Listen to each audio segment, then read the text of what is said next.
and welcome to my second video. I still haven't done any behind the scenes videos yet. I was hoping to have a shoot on this weekend which I thought would be suitable, but unfortunately it's had to be postponed for the time being. Hopefully it will be rescheduled later on in the year, but in the meantime I thought I'd just show you something new that I managed to pick up at the photography show last weekend.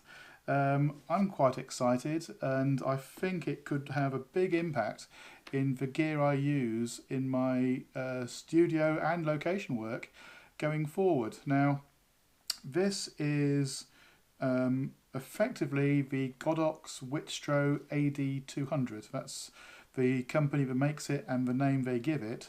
But you tend to find with a lot of the Godox products that they're re-released around the world in different countries and rebranded to the name of the retailer who sells it. So this particular version is branded as the Pixapro Pika 200. Now I think in America, if you buy it from Adorama, they call it the Flashpoint eVOLV 200. And if you buy it from Cheetah Stands, they call it the Cheetah Light CL200X. But at the end of the day, it's all the same thing. I'm sure that probably in coming months it'll be released by other companies around the world, and they'll give it even more names to make it even more confusing. But at the end of the day, it's a Godox Witstro AD200 Lite. It seems to come in quite a nice hard case. It's got a belt strap. Now, whether you really want to carry this much weight on your belt, I'm not convinced. It's got a nice little handle as well though. Now whether I would remain in the case or whether I'll take it out and put it in my camera bag, I think we'll just have to wait and see. But I'm assuming that probably there's supposed to be a manufacturer's name here, but I think that at least Pixapro have been in a bit of a rush to make sure they had some of these at the photography show, and some of the branding might not be in place yet. It didn't come in a cardboard box, which surprised me. I thought there would be a box with Pixapro Pika 200 printed on it. So, like I said, I think that's because they rushed to try and get these out to people as quickly as they possibly could. Which, to be honest, I'd much rather they did. I don't really care about the box. I'd be taking it out of it and throwing it away. One of the omissions I have noted, because obviously I've already looked inside, is that there's no warranty card and there's no instructions, but everything is quite self-explanatory. And the good thing about buying from Pixapro if you're in the UK is that they are UK based and they offer you a 2-year warranty. So that's much better than if you say imported it direct from China. I've got to say the price was pretty good as well. On the web they're selling for £330. Now looking at the price on Adorama and Cheetah Stands, I think that's about $330, which to be honest, as the way exchange rates are at the moment, that's pretty comparable. But at the photography show they were selling them for £280 each, which is why I managed to get hold of a couple of them. So anyway, let's have a look and see what's inside the case.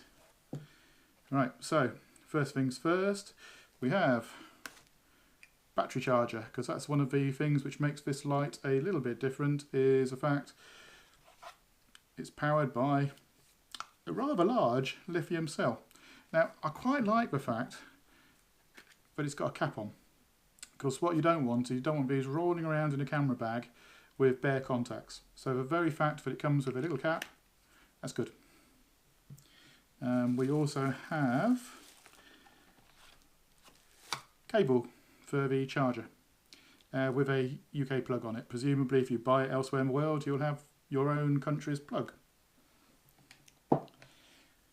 Now here is the main light itself, which says Pika 200 TTL.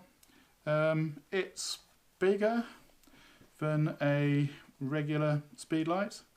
Now let's take the battery and just see where that slots in.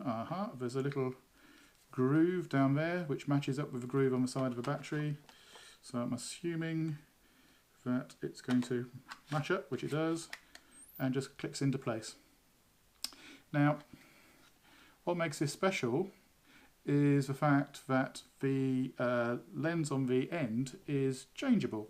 So as well as the Fresnel lens you normally get with a speedlight, it's also got,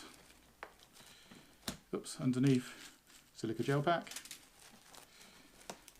a head for a bare bulb. Now I normally shoot with a Godox Witstro AD200, which is also a bare bulb light, which gives a more round light which fills up a modifier. So if you fit it inside, say, a Bowens S mount, then you can put your normal studio modifiers on them.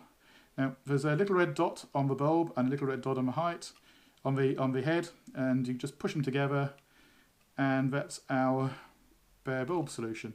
So there's a little lever on the side of the unit, so if I push that, pull that back and push this up, this head comes off, and I can take the bare bulb one and presumably just clicks into place. So now, rather than having the standard flash head, I've got a bare bulb head for putting inside my big light modifiers. So it gives me the two options, because at the moment what I carry is I carry two of the Godox AD200 bare bulb units, and I carry two of the Godox's speedlights, which take lithium cells. The advantage of lithium cells is that the power consistency is very level. It takes the same amount of time to recharge between shots, and you get a lot of shots from the one battery and the one charge. My understanding is that this is a 200 watt second head, and that one battery, which we put in the side there, will do 500 full power flashes on a single charge. So that really is very, very impressive. So what you might notice though is it is a bit bigger than a normal speedlight, and of course it doesn't have a speedlight's foot on the end of it. So to get around that, you've got holes for spigots in the bottom here and in the side as well. And I think that the last item in my bag in the bubble wrap, yes, is a bracket. So you can put this on a light stand, screw it on to hold it in place. There's also a little slot where you could put an umbrella, and then basically you will just screw it in here, and you can put that on your light stand, and then it's got an angle on it so you can angle it up or down. Personally, I probably won't use this because I'll put this down a second and bring in the one. Here's one I prepared earlier. It fits inside a a bracket for the S mount. So this is the Godox bracket, S mount bracket, and it does fit. Now I know there's some comments saying that it's too big and it won't go in, and there's some YouTube videos showing taking off the plastic of the top here to make it fit better.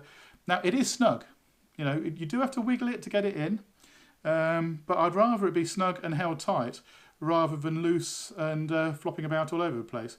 So this means I've got this quite forward at the moment because I want to change the head in a second. But what this does mean is that I can use this bare bulb unit inside my normal studio S-mount light modifiers, which is really cool. And then, so this I think is a lot more sturdy bracket as well than the one which comes in the kit. But it's nice they've included one because, you know, they didn't have to, and it's just a nice extra to have there. Now I'll just put that down a second. One thing I have noticed which is missing, as well as the instructions, is that in some reviews I saw previews of units, they were showing a clip-on which would fit onto the Fresnel head, which would have little barn doors, and you could then clip on gels and things. Now that's not included with this kit which I've bought from Pixapro. Whether it's included in other kits from other manufacturers I don't know, but it's definitely not included in this one. Now, the last thing I wanted to say is that this is how I use my bare bulb units. I put them on an S-mount bracket and I put my large modifiers.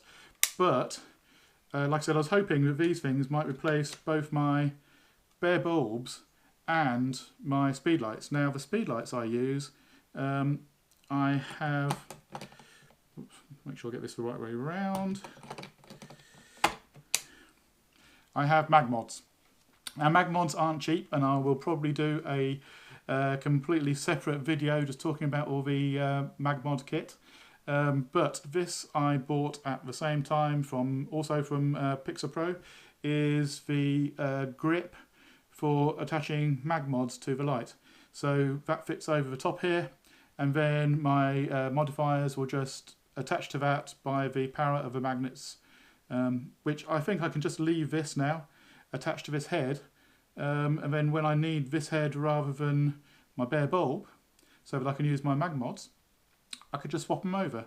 Now, with the Fresnel head on, it doesn't have a zoom function, so it's actually fixed at the 35mm width, which, to be honest, is okay.